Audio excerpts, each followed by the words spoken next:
Stand by, and we are live. Well, to all the brave souls watching this instead of the Republican convention, thank you for tuning in. I'm here with my very special guest, Joey Meatballs Boyle. Here and present. And, well, there's not much to talk about, is there? No, it's been really kind of dry lately. And I don't really want to talk about the thing that everybody else wants to talk about, which is Taylor Swift's new fashion statement. I think we're going to bypass Taylor Swift and talk about more boring stuff, if that's okay. Where do we start? Mike, what does your shirt say? Oh, I see a letter. Let me get up for the camera. Oh, that's vulgar. What does this say? Shit? Well, I know it's a family show, but there's a little more to it than shit. We have a couple. There's other lettering I can see too. No, what does that say? Actually says this. So happy I'm 70. Which makes me a boomer. You are. I am 70. I'm not sure I'm happy about it. I think the shirt basically says it all about how I feel about being 70. Anyway, let's get into it. We have a couple of people watching. And by the way, always feel free to comment. We will most likely answer any comments. So feel free to participate. Well, while this channel is as tiny as it is, we might as well take advantage and have full audience participation. So we got 3 people watching. We have just set a record. Woo! We have just set a live Blathering Boomer record for the most people watching live at the same time. Bless your souls, whoever that is. So I guess we start with the elephant in the room. What's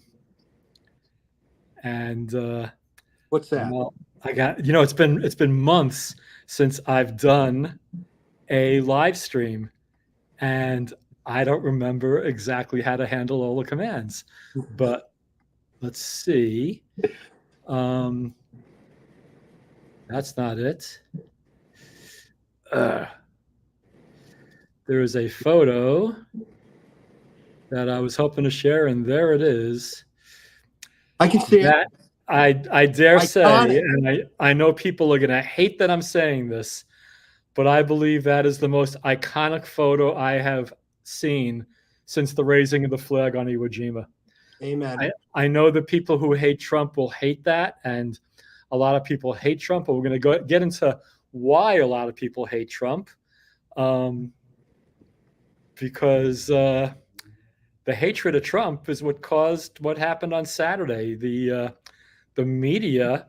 Well, let's again. I'm going to share the screen again, if that's okay, because I think not Ben Affleck, Ben Shapiro. Who I know people say, "Oh, Ben Shapiro's a right winger," but the fact of the matter is, wisdom is wisdom, and I think Ben Shapiro makes a lot of sense. Well, he speaks on facts. Ben speaks on facts. Yeah, exactly. All he speaks on, So, is this it? Nope. This must be it. Yeah, here we go. So let's hear from Ben Shapiro real quickly here. And there's one other thing here. I mentioned it right at the top. The attempted assassination is one of the most predictable things to happen in American public life in my lifetime. It is simultaneously one of the most shocking and one of the most predictable.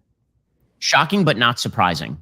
Why? Because the temperature has been turned up so high for so long. His political opponents have defined him as literally Hitler. And when you keep saying your political opposition is literally Hitler, who is going to take America into a new dark age, when you say that over and over and over again, you are turning up the temperature. You're turning it up. It's how you get congressional baseball shootings. It is how you get attempted assassination attempts on Justice Brett Kavanaugh. And it's how you get what happened yesterday in Butler, Pennsylvania. Again, the only person who is responsible for the actual attempted shooting is the shooter. With that said, when you keep turning up the temperature, when you keep saying that America is going to be literally destroyed, this will be the last election, Donald Trump is the worst person who has ever lived and he must be stopped, someone is going to take that seriously and think to themselves, shouldn't I do something to stop Hitler? Shouldn't I? So, is there a measure of responsibility borne by people who say things like that over and over and over repeatedly, never stopping, consistently, every day for years on end? Absolutely. Absolutely. So what do we know about the shooter at this time? So apparently, I don't mention the names of shooters, but this is a president.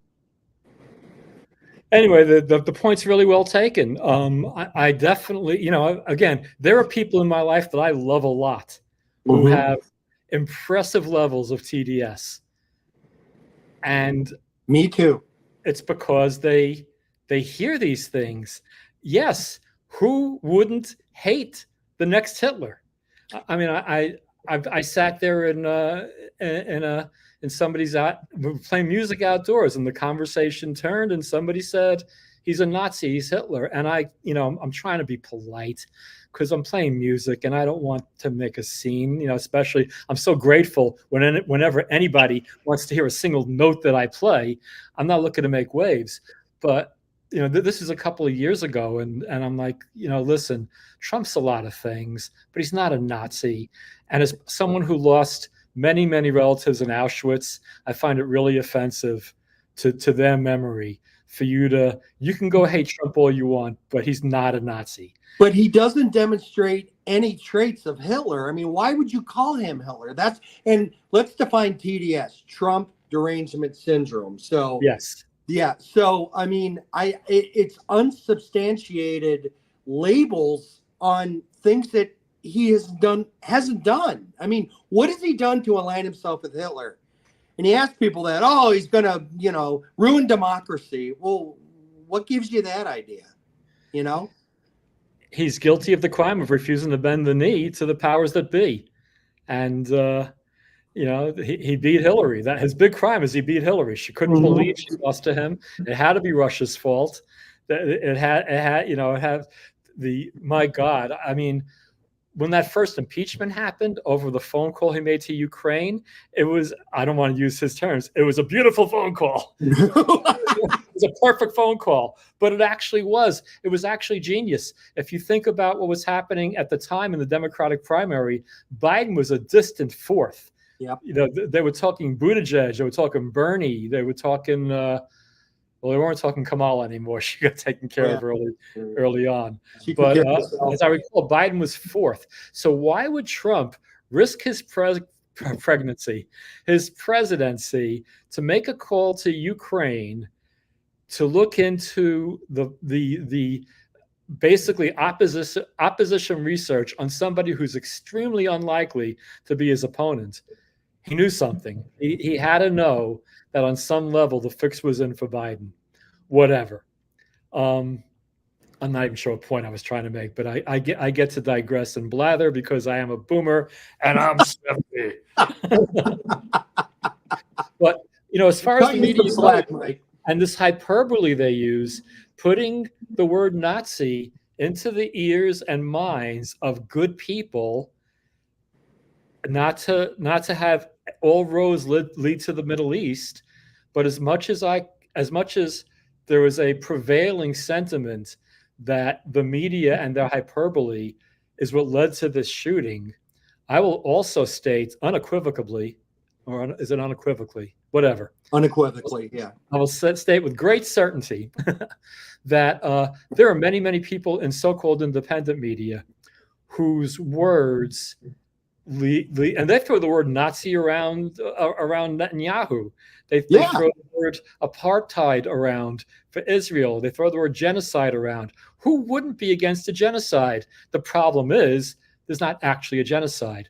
But when you're hearing the victimization of the people of Gaza, and my heart goes out to the innocent people. Oh, absolutely. There's nothing good to be said about innocent people being killed. But the villain in this isn't Israel. The villain in this is Hamas. And the people like Aaron Mate, Max Blumenthal, Kim Iverson, Brianna Joy Gray, the list goes on and on and on, throwing around extremely hateful rhetoric leads to things like what happened in the Pico Robertson area of Los Angeles a couple of weeks ago, when a bunch of people invaded the neighborhood wielding weapons hang on, I had my TV on pause and it just unpaused. So you're running the tight ship. Live. I'm gonna have to leave the camera for a moment. I'll be right back. All right. Hold on, everyone. Mike will come back. He's a boomer, so the electronics aren't first on his list. He was born during rotary telephones. Maybe before. I don't know. I'm back.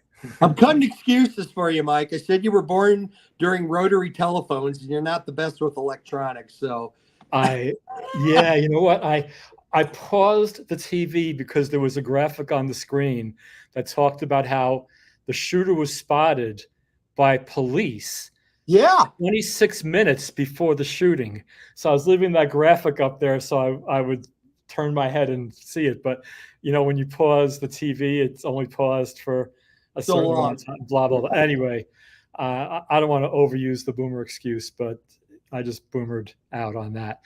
Anyway, the point I was trying to make is all media bears responsibility for putting things in people's heads. And when you say apartheid regime, genocide enough times, the people who marched into the Pico Robertson area probably thought they were righteously protecting the legitimate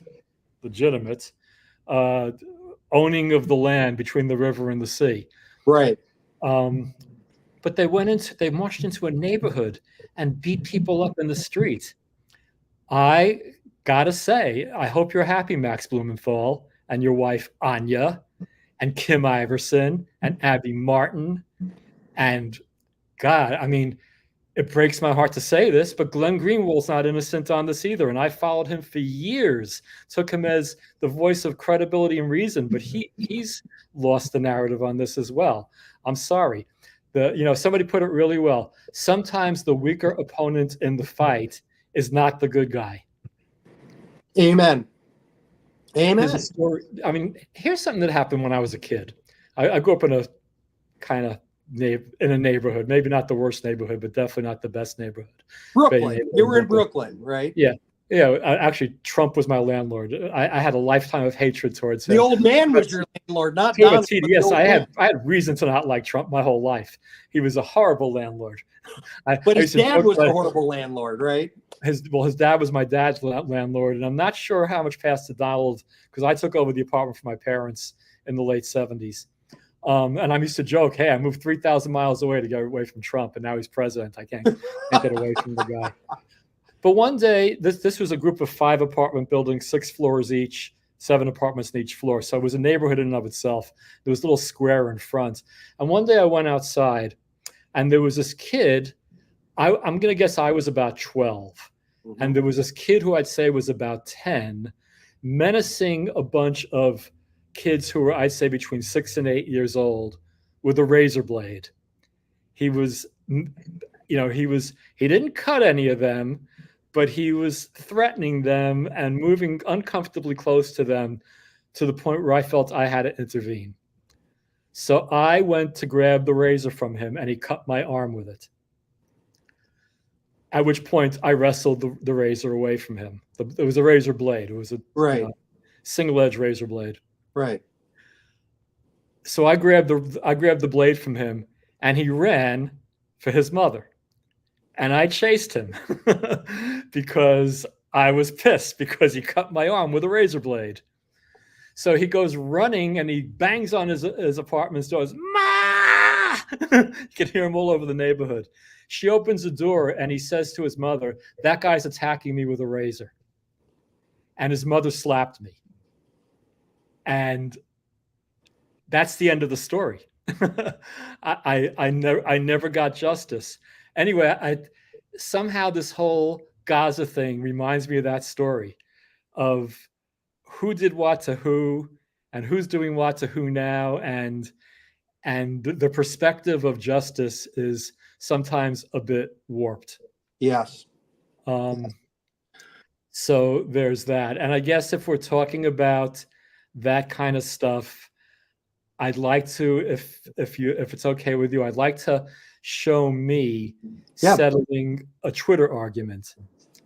Do it. First, we have to get a definition of our terms because do you know what a wanker is? No, I do not. Why don't you tell me? I'm not familiar. Okay, so we're gonna let Ted Lasso tell us what a wanker is. Ted Lasso. Okay.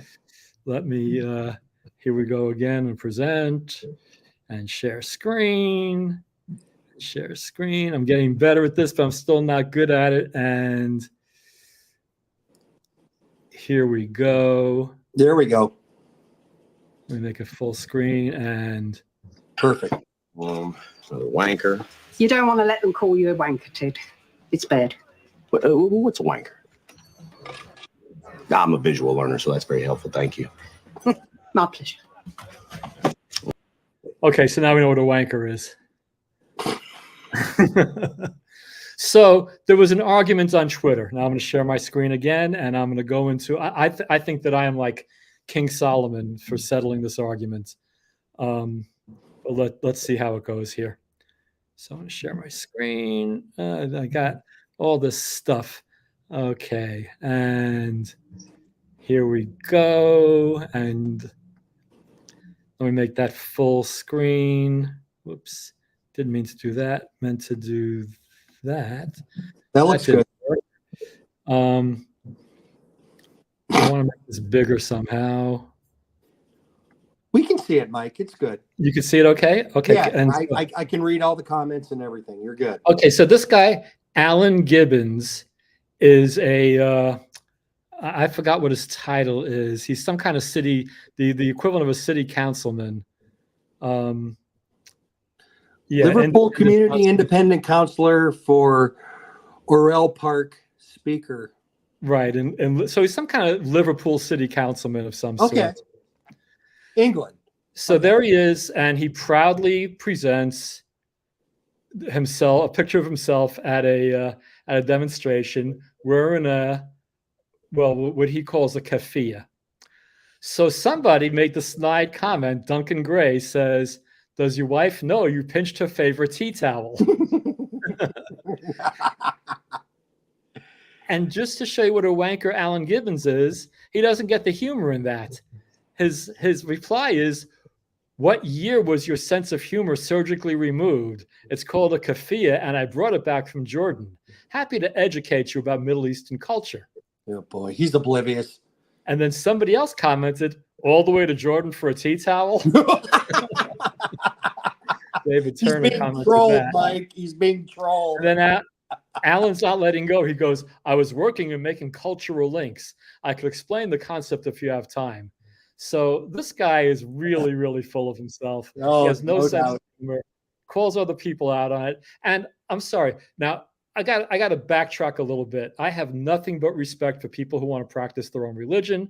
And if you're Muslim and you want to wear a keffiyeh, hey, all the more power to you. You know, your beliefs are yours. I am not, you know, it's all legitimate. If you believe it, it's legitimate.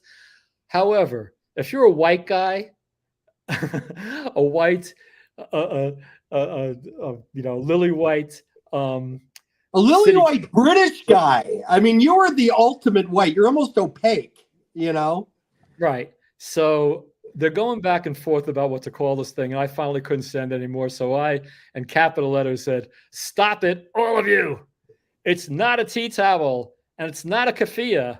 It's a wankerchief." And it's for wankers like Alan to clean themselves up after doing what wankers do best.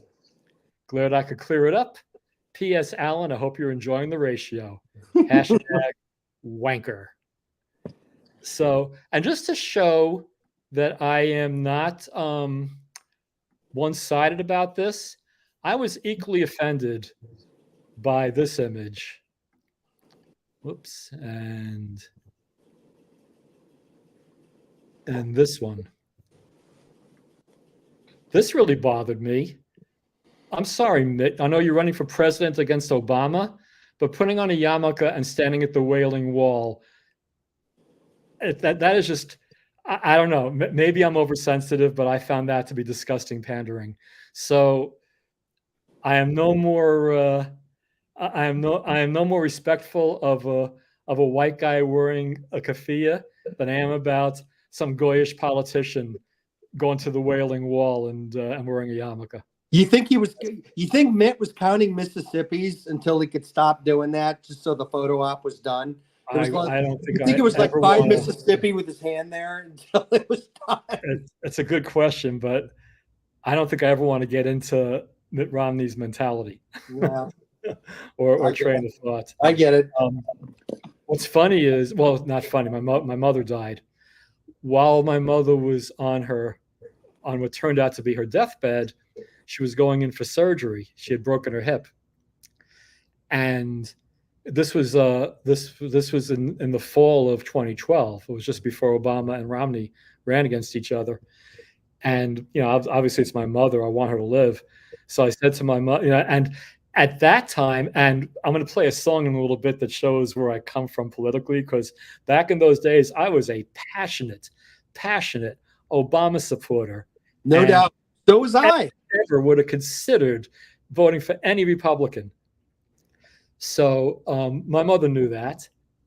So I had to make her a decent promise. I said, Mom, if you survive this surgery, I will vote for the Republican of your choice on election day, comes November. Well, she survived the surgery, but sadly she didn't survive the physical therapy. She never walked again, and she got pneumonia in the hospital and died. But she did survive the surgery. So I made a promise to my mother that I would vote for the Republican of her choice, came November 2012. Problem I had, my mother hated Romney. my mother was, by a hardcore Republican mother, couldn't stand Mitt Romney, so I didn't know what to do.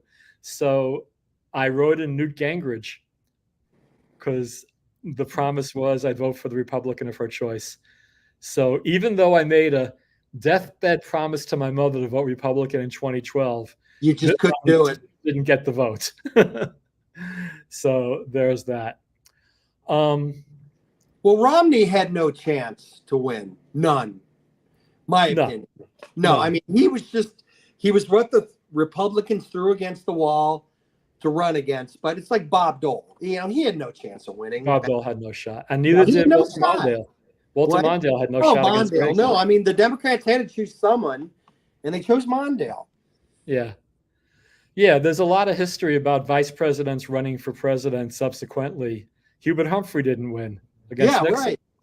LBJ dropped out at the last minute, which, by the way, is a nice history lesson for people who think Kamala should replace Uncle Joe. She'll just be another Hubert Humphrey. She'll lose to a Republican. Well, and heaven help us if she doesn't, because if we think Biden's bad, oy vey. Anyway, I mean, the turmoil within the Democratic Party is out for display. I mean, I'm reading that the Obamas and the Clintons don't want Joe to run, don't want Joe Biden to run. Joe's not giving up the ship. I mean, I think he has Jill behind him. He has Hunter behind him. And there's a lot of inner turmoil now within the Democratic Party, and they're not unified. And the two biggest campaign getters, Obama and Clinton's, aren't with Joe. And I heard they put a hold on $90 million of donations until. Did you hear that too, Mike? I did hear that they're saying that they can't force Biden to drop out. Right. But if the donors dry up the donations, he'll have no choice. Right. I actually feel a little bit sorry for Joe Biden right now. I do too, Mike. Yeah. I do too. I mean, he's getting it from both sides. Again, I keep on talking about the Middle East, but a lot of people, pro-Israel people, think he's not doing enough to help Israel. And then you have the people rioting in the streets and taking over universities, calling him Genocide Joe. He can't win. First of all, there is no genocide. And second of all, well, his name is Joe. But even if that was a genocide, he's not really helping. No. He's in a really bad position right now. Win. He can't win. He's always But it's a shame them just selling their own party down the river. I find it appalling, actually. I mean, he gave 50 years to the Democratic Party, and this is how it ends. Him being 25th Amendment maybe thrown into play, and he's hauled out for being senile. Really? That's how you pay back someone for 50 years of loyalty? I mean, come on. There are so many, as the dude would say, there are a lot of whereases and what have yous The dude. in play here.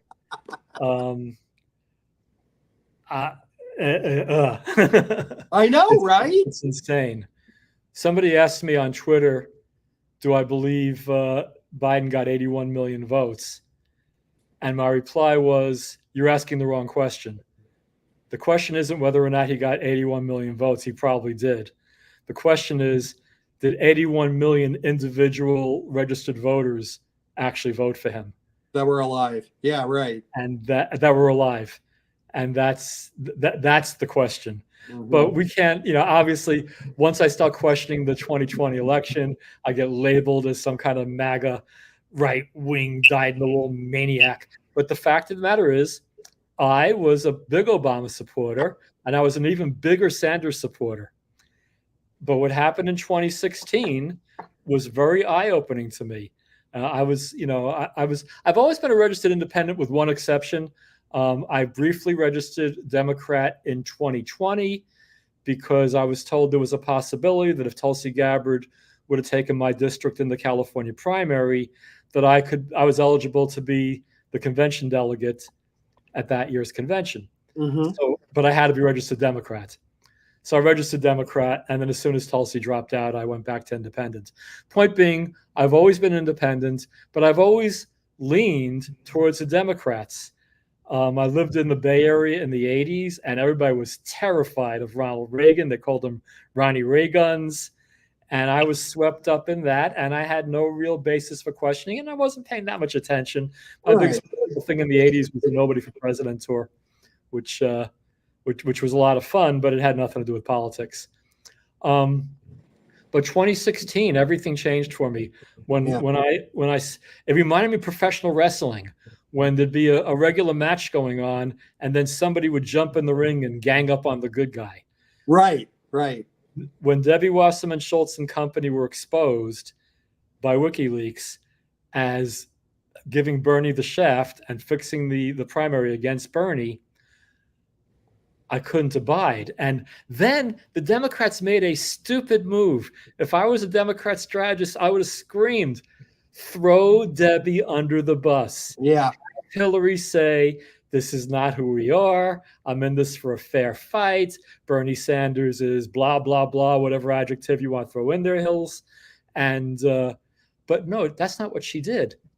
She made Debbie Wasserman Schultz her honorary campaign manager, thereby saying to me and the rest of the world, we're going to do whatever we want. We don't care about fair play. And that's when I walked away. I wasn't registered Democrat, but I walked away from supporting Hillary. And then I got a barrage because she was running against Trump. And I hadn't experienced voter shaming up to that point, but I got slammed on Facebook because I wasn't going to vote for Trump. I was going to vote for Jill Stein, and I did vote for Jill Stein. And I got slammed on Facebook by people who I've known for years, for decades. And their big theme was any blue will do. And I'm sorry, I can't abide by any blue will do. And it was miserable to the point where I stopped for a long time making any political posts on Facebook. Then I tried it again a few years ago when they omitted Dr. Seuss from National Reading Day, and I posted a reading of one of Dr. Seuss's poems, and I got slammed for that. So I give up on Facebook. In fact, this live stream is not on Facebook. It's only on Twitter and YouTube. Right. Anyway, I started writing a song about how I don't really believe in any blue will do. You told me about this. When Tulsi announced in 2019, I people who know me know that I was a huge Tulsi supporter. Went to many rallies. She knows you. I mean, Yeah. And I was in every LA rally she did, except for the first one. Steph and I were actually in Washington, D.C., and we heard Tulsi was doing an LA rally. We were bummed because we had just put out Tulsi Time. And then the person who introduced her at the rally said, "It's Tulsi time," and it blew our minds. I never found out if he was referring to the song or not. Anyway, I was a very vocal Tulsi supporter. I still am. And what I would get from people was, well, Tulsi's not really a mainstream Democrat. We don't really think she's the best choice. But if she's nominated, we'll vote for her because, after all, any blue will do. Mm-hmm. I am so sick of any blue will do. So I started writing the song about it back in 2020, in honor of all the people who either unfriended or unfriended me because I would not go mainstream Dem. I revamped the song a bit in 2022, but I finally have a version of it that I like. And in front of we lost a person, Joe. Oh, no. We have 2 watchers now, which still ties the old record of 2, but I was liking 3. I hope whoever the 3rd one wasn't offended by all the wanker stuff. But then again, if they are, oh well. So anyway, I put this, I rewrote the song over and over and over again, and I couldn't come up with a 4th verse. It just wasn't one that I liked. And finally, Saturday morning, I wrote the 4th verse. And a couple of hours later, I found out about the assassination attempt. So the question became, is this a good time to release the song? Because with everything going on in the world, do I really want to add to the rhetoric of the divisive rhetoric, et cetera, et cetera? But now that I'm hearing some of these reactions from the mainstream media, and I'm seeing Staged is trending on Twitter, they haven't stopped. They stopped for a minute, but they haven't stopped. They're not going to stop. And the fact of the matter is, both politically and religiously, I am an atheist. And by atheist, I don't mean non-spiritual. I mean atheism. A is the absence of theism. So I believe what I believe, but I don't believe in subscribing to somebody's written beliefs, reading prayers from a book in a language I don't understand. Right. I'm Jewish tribally, but after my bar mitzvah, I was done with all aspects of religion. That religion and any other religion. There's some great religions out there, and if people want to believe what they want to believe, that's fine. So same thing with religion and politics have their parallels. Right. And in the same way that I'm a theism, I'm also a political as far as party politics goes. I'm not a Republican. I've never been a Republican. I doubt that I ever will be a Republican. I was a Democrat supporter for decades. I mean, going back to George McGovern. Wow. He was my first vote. Mm-hmm. I celebrated the night that Jimmy Carter was elected. I celebrated when Clinton was nominated and the balloons were coming down at the convention and they were singing "Don't Stop Thinking About Tomorrow." There were tears in my eyes. I was moved by it. I literally sat on that couch over there that you can't see from here and cried tears of joy the night that Obama was elected. So people think that people who are going to vote for Trump are extreme MAGA, redneck, conservative, religious maniacs. I dare say there's a lot of people who recognize that Trump is the person who is actually bucking the system. They've tried everything: Russiagate, impeachments, throwing nonsense criminal cases at him. Yeah. And now they tried to kill him. And he's still standing. This guy gets shot in the ear, goes to the ground, gets up and does a fist pump, and yells, "Fight." He covered in blood. Covered in blood. His face. Yeah. I mean, you don't have to love the guy, but try to think of the reasons you hate him. Try to think of. Here's what I want to say about this. I know I'm digressing. You and I, this podcast, we're a 4th generation regurgitation. What do I mean by that? these podcasts, what these people do, they're not coming up with anything new. What they're doing is they're watching other podcasts and then they're coming up with their own spin on it. And so I'm watching podcasts of people talking about the podcast. We're like we're fourth generation down the road.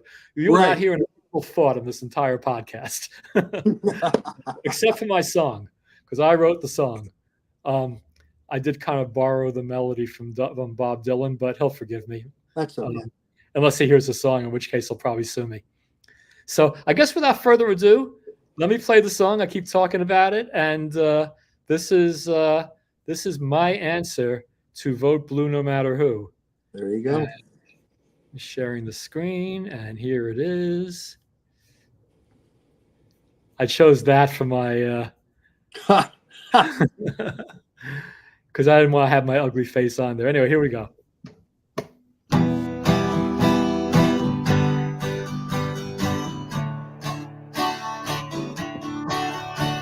I used to watch a lot of MSNBC. What they were saying 10 years ago really appealed to me.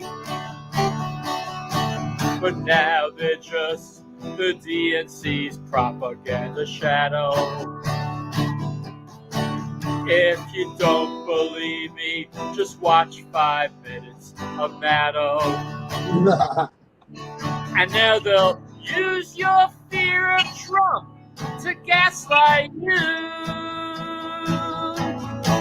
'Cause they want you to think that any blue will do.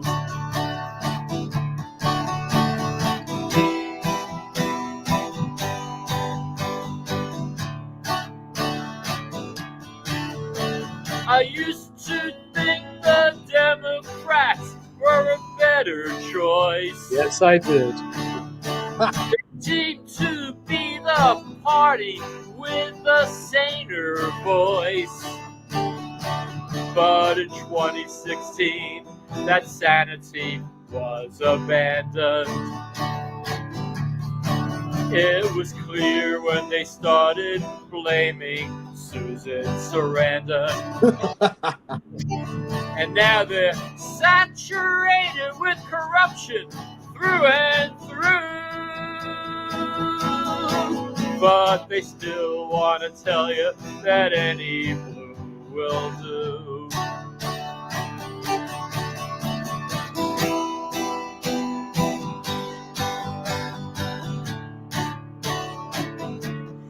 If I think about it, I can still remember when I got most of my news from CNN. But now I find them real hard to believe. 'Cause they're nothing but a cue card off the puppet master's sleeve. And they hope their viewers haven't got a clue.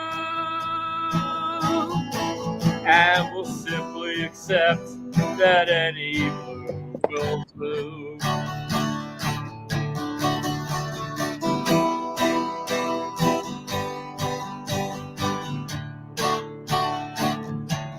There are many people out there who will give you grief if you refuse to vote according to their blue beliefs. But your vote is how you manifest your voice. So it's up to you to make your own wise choice. Don't let them shame or bully or belittle you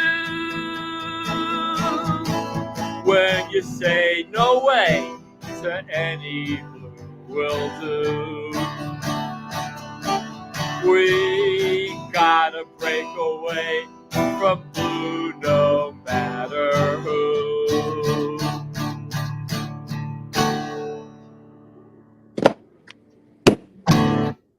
Awesome. Brilliant, Mike. Brilliant. Oh, I'm glad you like it. Glad you like it. Link in the description. I never said those words before. I figured out how to do it, even though I'm a boomer. Before we went on, I put a link to that video in the description. So the two people who've been watching from these whole 40 minutes, bless your souls. Yeah, no kidding. Feel free to make yourself known. I'd love to know who's actually watching, but you don't have to. But again, 2 is the record. Well, 3 was the record, but somebody walked away, and that made me a little sad, actually. You offended. You probably. But, we'll get some views. That video that I just played got over 60 views in the first day, and I didn't post it publicly. I posted it unlisted, but somehow I guess people who subscribe or whatever, somehow they got the link. Anyway, now it's public. There was another verse that I'd written that kind of went to the cutting room floor because Ashley, who's one of my Tulsi supporter friends, made a tweet talking about incompetence and incontinence. And I said, "Oh, that rhymes.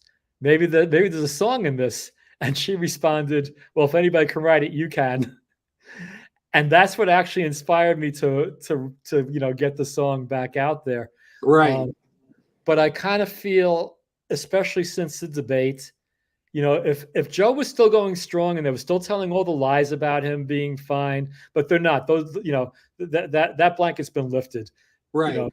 The whole scam about he's fine. He's not fine, and I don't want to pile on. So I scratched the verse that had this country needs a president who's competent, not one who stumbles and mumbles and is incontinent. I didn't feel that was again only because of the debate and the aftermath of it and all these cries. I don't believe in kicking an underdog when he's down. No, I don't either. And, yeah, but I actually heard rumblings, Mike, that because of the assassination attempt, they're not going to. I heard rumblings that maybe the Democratic Party, even though the Clintons and the Obamas want him to go out, they're not going to push for him to go out. Now, I don't know what the correlation is there, but I did hear that on multiple sources. I think it's fun. Your fan's going. I keep turning around to see if my fan's going. Oh, sorry, man. It's hot as a wet whip up in here. I've heard little things like that also. Then I heard a rumor that Morning Joe got fired, but no, they only just didn't give him a show today. They didn't want him going on this morning. But people like Morning Joe, Rachel Maddow, Joy Reid, something wrong with the word Joy. Joy Behar, Joy Reid, Brianna Joy Gray. Nobody with the name Joy should be a journalist. With my apologies to my cousin Joy, who's wonderful if she's watching. See why I like it. Hey, Joy, if you're one of the two, come on, make yourself known. If not, you guys could still keep being anonymous. That's funny. Anyway, I thought about not putting the song out because of the assassination attempt. I thought about not putting the song out because I'm feeling some empathy for Joe. But the song is not anti-Joe Biden. No, the song it's anti-dogma. I'm against dogma of all kinds. I'm against people saying my religion's valid and yours is not, which is what's responsible for more bloodshed than this world has ever seen and will continue to do so. Absolutely. And I also can't, no, this is not about party. Yeah, now it happens that there's not a single Democrat I could think of that I'd vote for right now, but that's just the way it is right now. Over the decades, there have been many Democrats who I not only would vote for, but did vote for. It's just what they've become. Tulsi's ahead of everybody in most things, but sorry, TG, I left the Democratic Party before you did.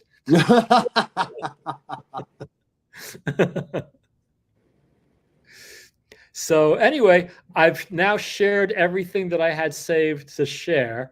So I'm out of things to share on my screen. But are there any final thoughts that are running through that meatball brain of yours? Well, it's this whole, I remember Reagan's assassination attempt back in, when was it? 81? 1980. Yeah. I was 9 years old, but I remember it happening. And You know, it's like we have degraded this far that we're trying to shoot, we're trying to kill our opponents. And Trump, by the grace of God, survived. I mean, Mike, you and I were talking this before the podcast. You know, if he wouldn't have turned his head to look at the visual next to him, because it was kind of like it wasn't his plan, but he wanted to make a point. I mean, that bullet would have went through the back of his head, and he would have been dead probably, or at least very well maimed. You know. Yeah, if you watch the video, he makes the slightest head turn. Yeah. By the way, I stand corrected. The attempt on Reagan was March 30th, 1981. I've had hundreds of phone calls in the last few seconds here. Correcting. They're watching you, Mike. They're keeping you straight. Because I was driving a cab that day. I know where I was that day. I was driving a cab in New York City. I heard it over the radio. I drove a cab from 79 to 81. So I just figured 80 was the most likely year. But no, it was March 30th, 1981, the attempt on Reagan. But I definitely do remember that. And so he had already been inaugurated of 81. So he just got in office. Yeah, you're right. Right. Wow. And he was Brady got taken. I mean, Brady got shot in the head, and James Brady. Right. And I mean, Reagan had to go into surgery. And I remember the famous quote when he was laying on the table before they knocked him out to take the bullet out. He goes, "I hope you're all Republicans." But, you know, how fun. You know, that guy just was so quippy, you know. I know. Actually, a tagline to that story about my mother, when I said to her, "I'll vote for the Republican of your choice if you survive the surgery." And then I said to her, you better hope the surgeon is not a Democrat." And she laughed. It was the last time I made my mother laugh. Aww. But I'm so proud of myself that I made her laugh on the gurney on her way into surgery. Yeah, right. So maybe I stole that from Reagan. Maybe I subconsciously remember what Reagan said about the surgeons being Republicans. Right.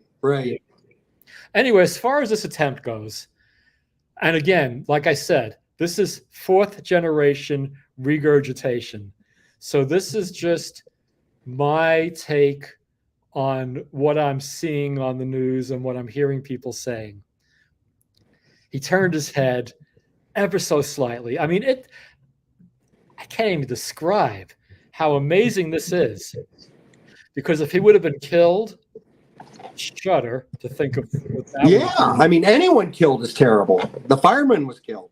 And if the bullet missed completely, it wouldn't have the impact that it does. But because it grazed his ear, made him bleed, knocked him to the ground. Well, I don't think he got knocked to the ground. I think he died. No, he went down. When he looked at the blood, he went down. Like he's like, "Well, I'm down. I'm not going to be a target." Yeah, but I think he got down. He got down. Yeah, he went down himself. The bullet didn't knock him down. Yeah. But 28 minutes from spotting the shooter to the actual shooting with nobody doing anything. There's all these videos. Here's the question I have that nobody's asking. So you listen to the shots and you hear pop, pop, pop, pop in rapid succession, including the shots that kill the shooter. Yep. It feels to me, let me see if I say this the right way, like whoever killed the shooter likely, possibly, had his gun trained on the shooter. No doubt. They were warned well in advance. I mean, people were telling police, "There's a guy up on that roof right there, and I don't know what the hell he's doing." The response was so quick because if they didn't see the shooter, how did they kill him so quickly? So this feels like a double coup. You know, they had some patsy up there on the roof with a gun. Right. Oswald. When I was 9 years old, I saw Oswald killed on live TV.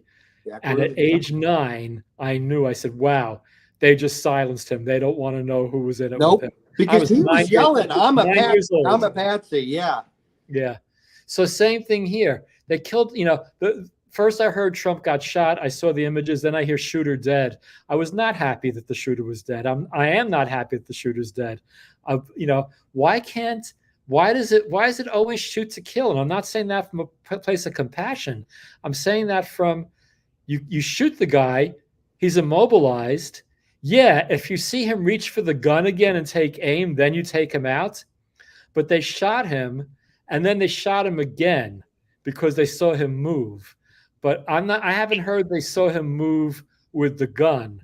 All I've heard, and again, this is what I've heard. This is not what I know. Don't go crazy on me here. Or go a little crazy if you want to. Don't go too crazy.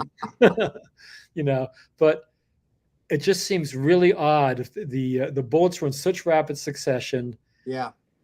A scenario I paint is not the whole Secret Service, but some of the agents were in on this.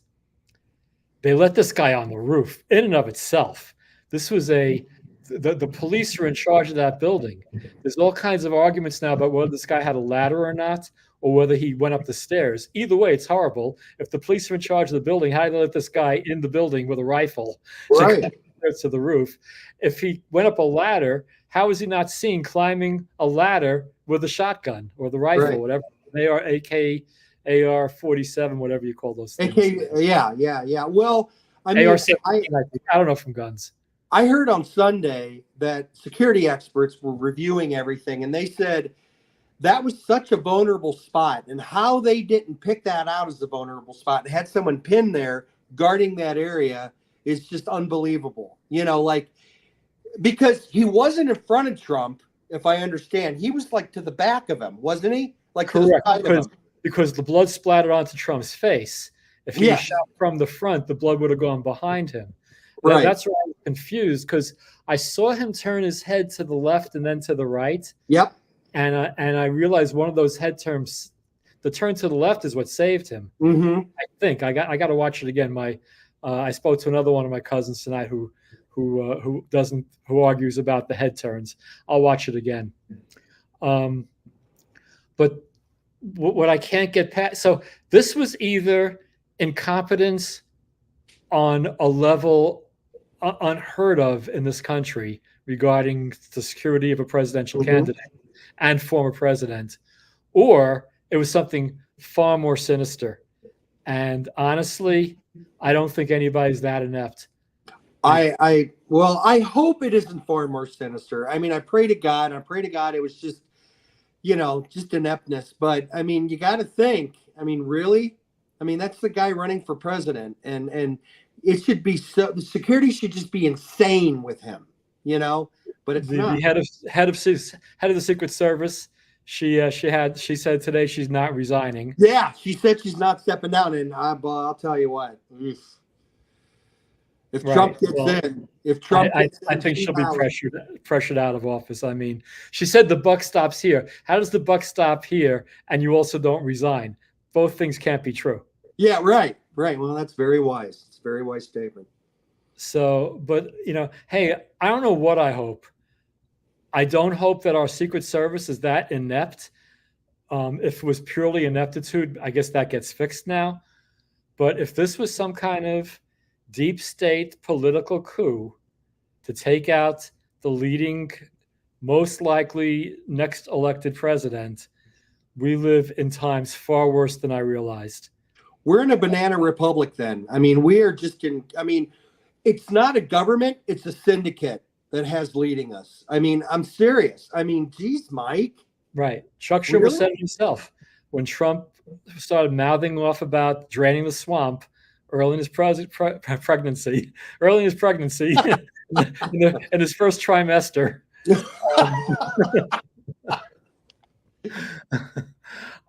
Chuck Schumer went on some MSNBC show, it might have been Maddow, I don't know, and said, you can't mess with the intelligence agencies.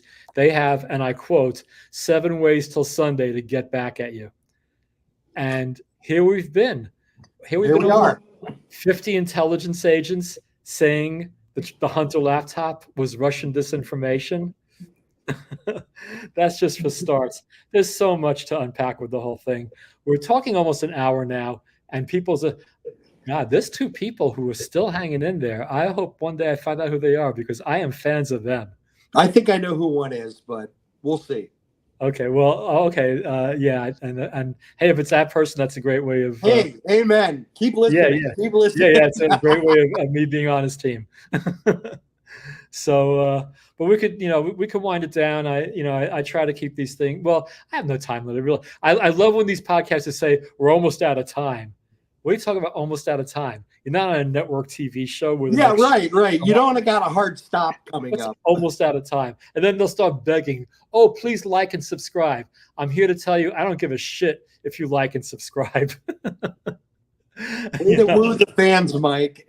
Yeah, I mean, I have something like 203 subscribers, which I'm really grateful for. I'm not sure how that happened, but It's awesome. But it did. I got 1,700 followers on Twitter, which I'm grateful for that as well. I attribute most of that to being a Tulsi supporter, and I'm an unapologetic Tulsi supporter. I will debate the topic of Tulsi with anybody. I am disappointed that she was not the VP. Oh, there's one more big topic we haven't hit.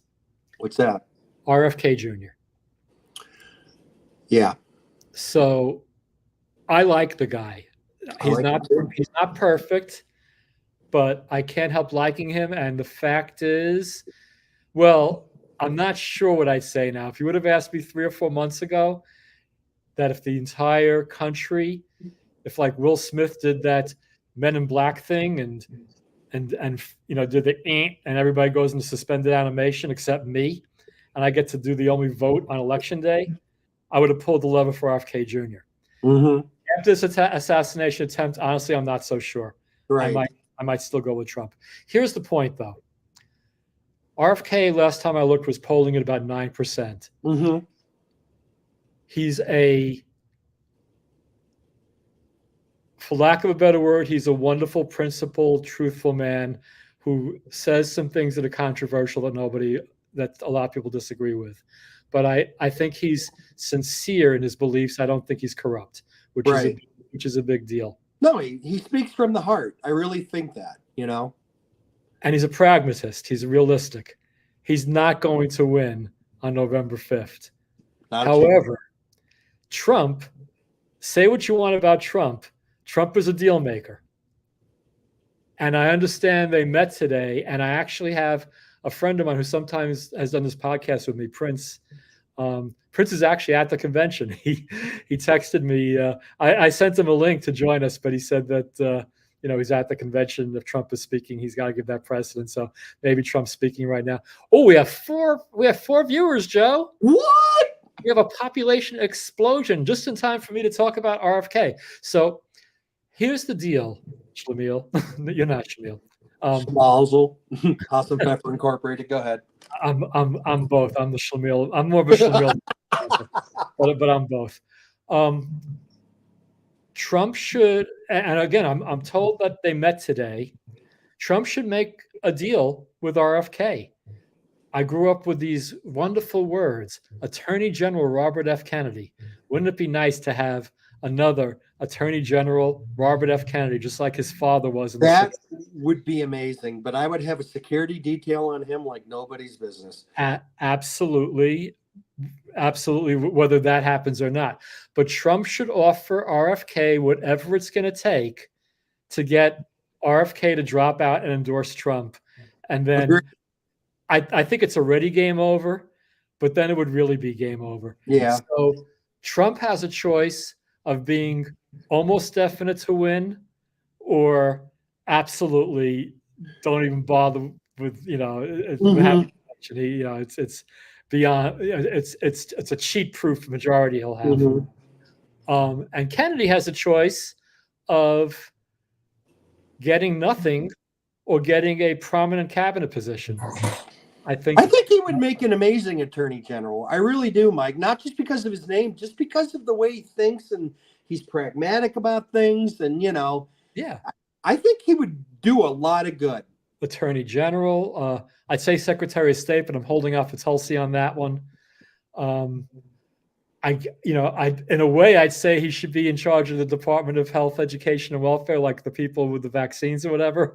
But that might be a little bit too controversial because a lot of everybody agrees with Kennedy's vax stances, etc. But the point being, they need to make a deal. And I think they will, because what you said, Trump's a deal maker, and I think he's pulling the good people in strategically to get a good cabinet and to get, maximum output in the election. I mean, Right. Biden, I saw Biden today's at 32% approval rating, the lowest ever of a president, sitting Yes. lower than Carter during the Iran-Contra. I mean, my God.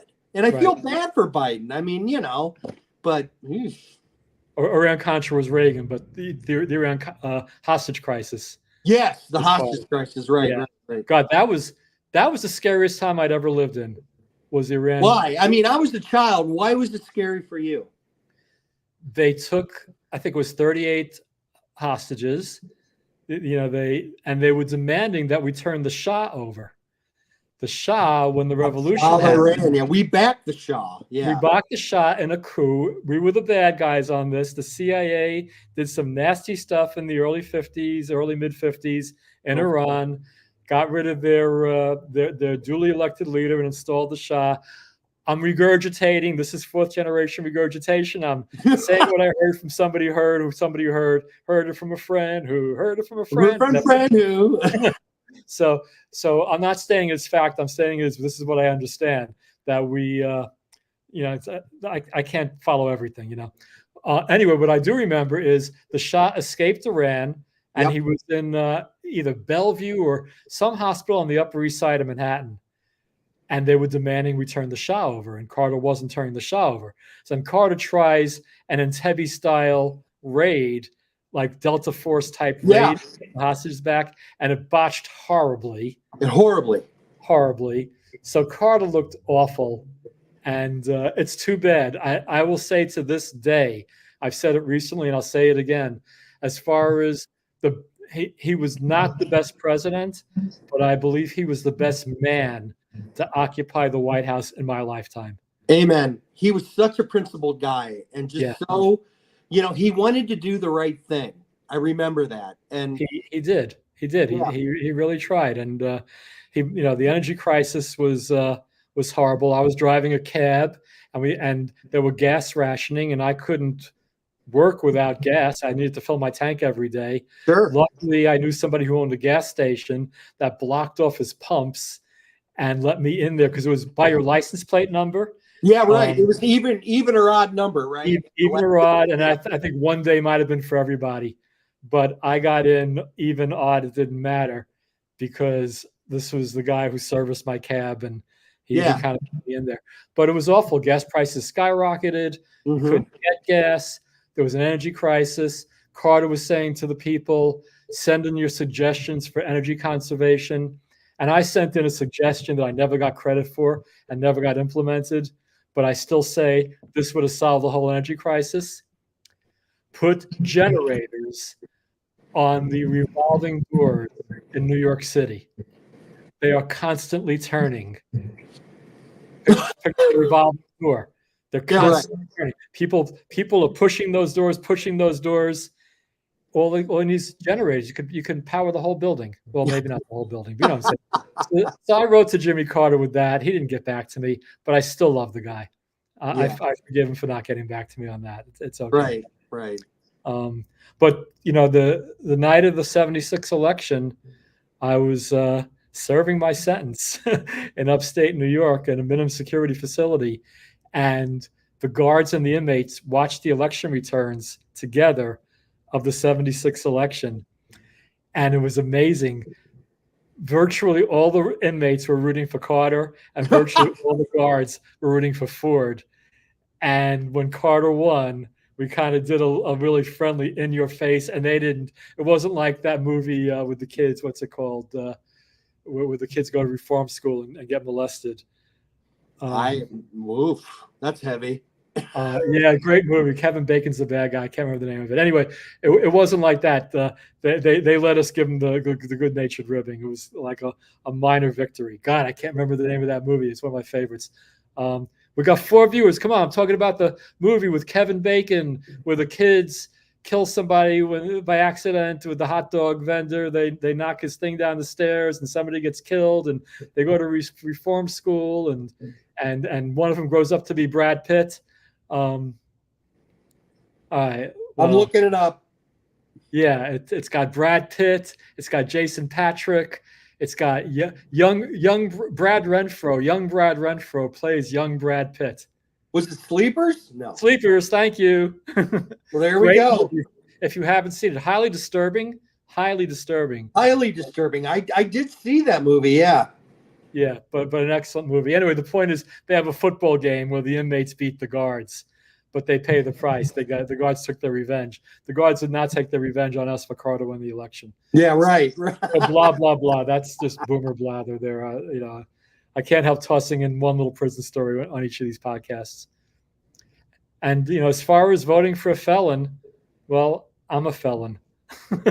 So I'd vote for you. thank you. If I was running, I'd appreciate that.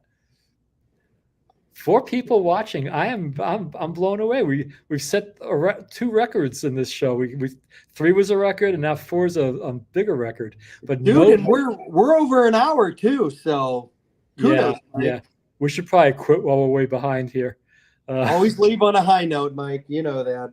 Yeah. Well, I think we covered most of it. So we covered the Wankerchief thing. We covered. We covered the assassination attempt. We covered RFK.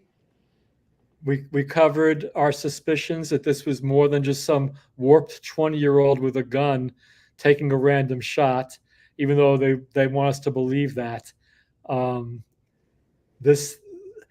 don't think they accounted for how many people took video of the shooter on the roof.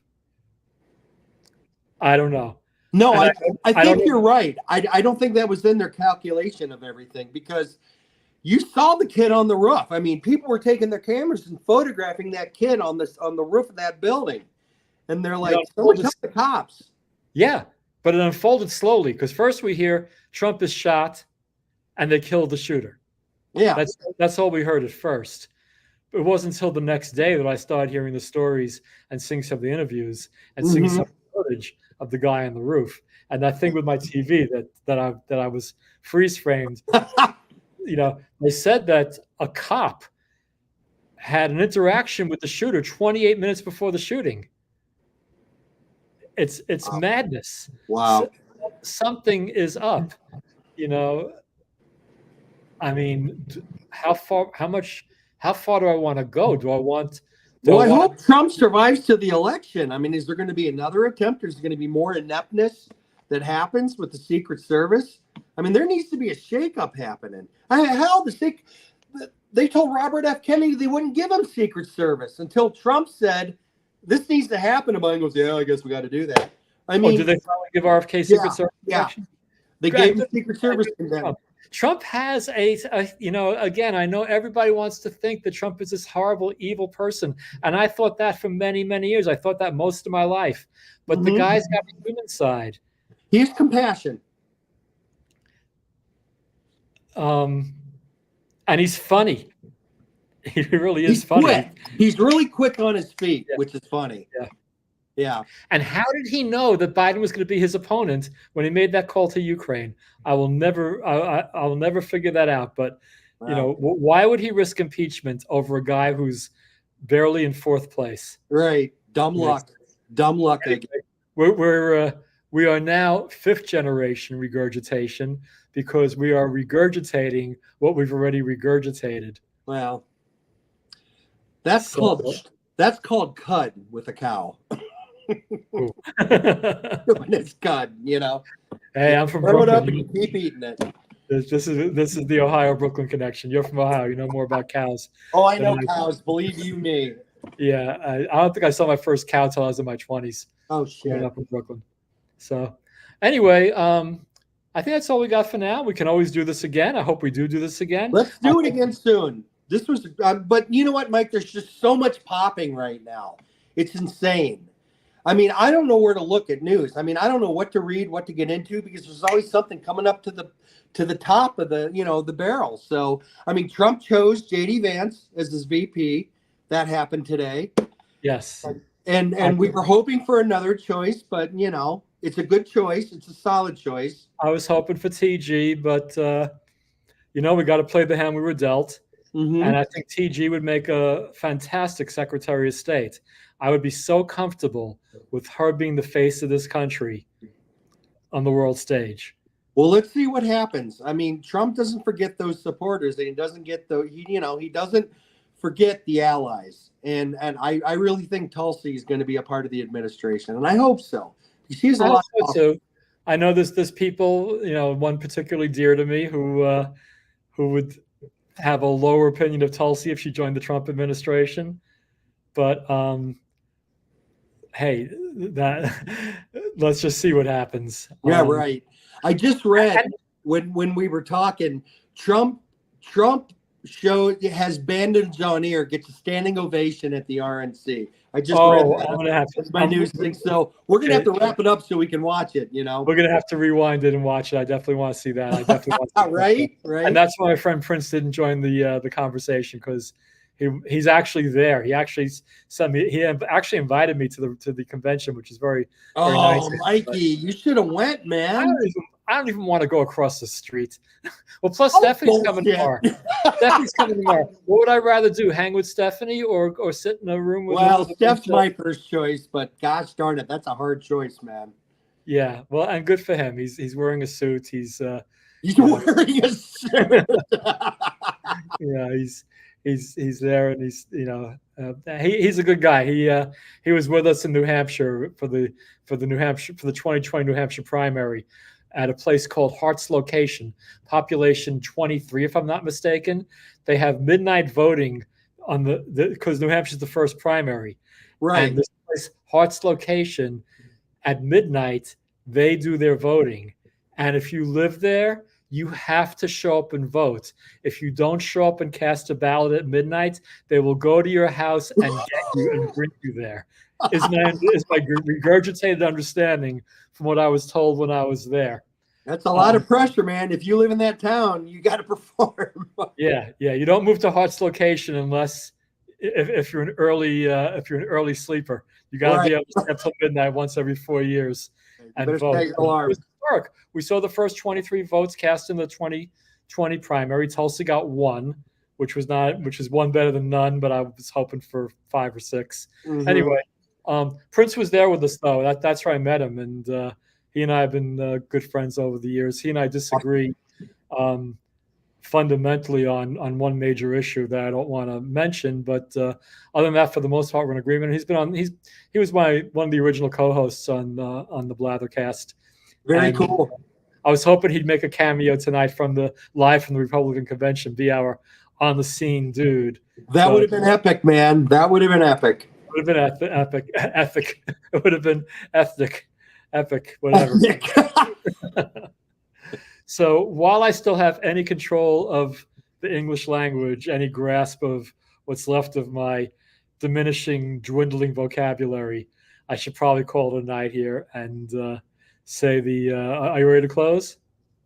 Let's do it. In that case, the boomer has blathered. Meatballs out.